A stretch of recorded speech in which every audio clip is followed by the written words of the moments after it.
Hey guys, Galactic Force Media here, hopefully with the final update. So if you're just tuning in, as you don't know, I had a M1A Socom from Springfield Armory blow up in my friend's hand around late February, early March. Let's do a quick recap of that video. Oh, what the f? All right, now that we got that out of the way, what happened since? What was the cause of that? Thanks for all the subscribers. There's been almost 600,000 plays of the video series itself with this catastrophic failure on the M1A Socom. But what was the main cause? Well, there was a lot of speculation. Was it the gun? Was it the ammo being used? This is the ammo that we use, ZSR 7.62x51 Lot 15. Well, a lot's happened since the catastrophic failure from Lot 15. And I'm going to cut straight to the point, guys. Springfield did ask for the rifle back. They said, hey, we want to check it out. We want to know exactly what's going on. I reached out to ZSR. ZSR did not put any information out there until this past week, and we'll put a link to that video above. ZSR did put out a statement about the ammunition and what's wrong with it, or what they feel is wrong with it. ZSR is doing a recall. Well, at least they said they were doing a recall. I did email them back and said, okay, well, where do I send my ammo? And they haven't written back to me yet, and that was a few days ago. So even though they put out an email saying that they are doing a recall, we don't have any information on how to get that recall started.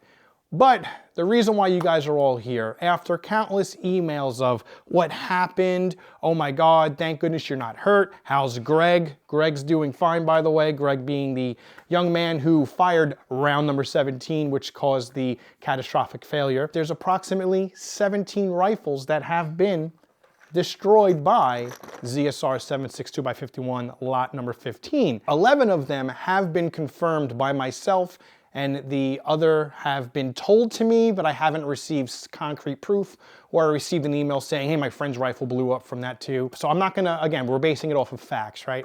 But some of the rifles, you know, there was an M1A Scout, there was a Zastafa M77-308, there was a PTR, there was an FAL, so there was a bunch of rifles that did get destroyed from this particular lot. I was one of the first ones to report this, and Springfield and I have been in contact for the last, let's see, all of March, April, May, so approximately 4 months now. We are in June. So I'm going to cut right to the chase, guys. We do have the email. Now, when I spoke to the gentleman on the phone, who is one of the higher ranking officials over at Springfield, I am not going to disclose his name or his position or what department he works for, but I will say he is high up there, and he did make a lot of decisions that is where we kind of are now with the whole entire process of what happened, why it happened, and what's become of it. So this is an almost word for word, okay, of what happened. So here it goes, guys. It definitely had an extremely overpressured cartridge case at the time of the event. The cartridge case head is extruded in such a way that if the cartridge case was properly manufactured and heat treated, it would take about 90 to 100,000 PSI to extrude that material to the condition to what this cartridge was. So, basically what happened was the cartridge casing couldn't contain that pressure, and it vented down into the magazine as it actually designed to do, which makes you have a catastrophic failure like you did. When the bolt head expanded, it broke the extension on the bolt face. There was no obstruction in the bore, and the round before didn't leave any jacket in the bore, so it comes down to that the round was extremely overpressured. There was more pressure in that cartridge than the cartridge case could bear. There was so much pressure that it vaporized the cartridge case. It dispensed microscopic melted particles of brass plasma throughout the interior of the gun. It was 100% an ammo issue.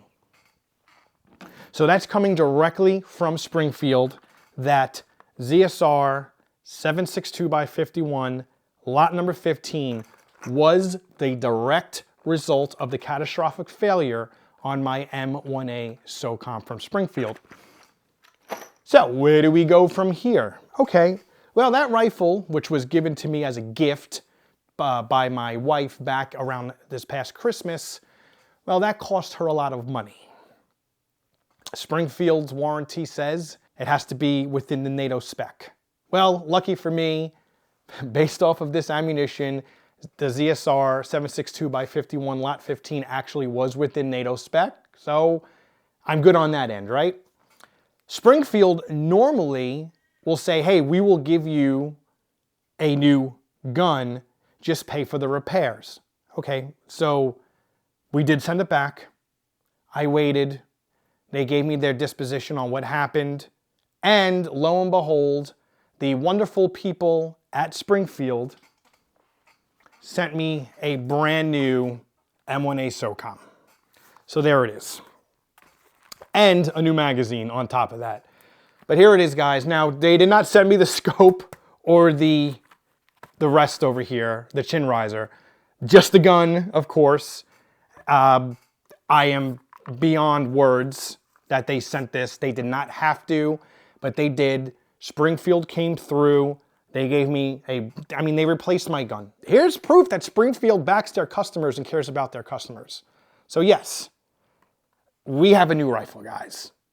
I apologize for the long update, but it's been pretty crazy with work. This is not my full-time job. And also, before I forget, I still have 400 rounds of this. Unfortunately, I purchased this through Battlehawk Armory. Currently, the only places taking this ammunition back is KIR Ammo, True Shot Gun Club, and Velocity. And True Shot Gun Club actually is replacing rifles.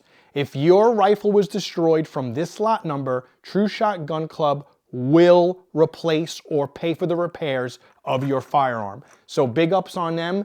KIR Ammo was the first ammunition distributor to actually pull the lots and give refunds, and Velocity just stood up and did it as well. But with that said, I want to thank you guys for following me on this journey. I want to thank for all the people who subscribed and liked and commented and told me I was stupid for buying that ammo, and people who said, thank God you're not hurt, and there was a lot of, it was more positive than negative, which, you know, obviously I like to see. And even the negative, take it with a grain of salt, guys. Everybody's entitled to their opinion, right? So, I hope the video wasn't too long.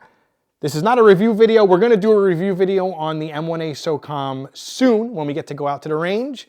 But I just want to again say thank you.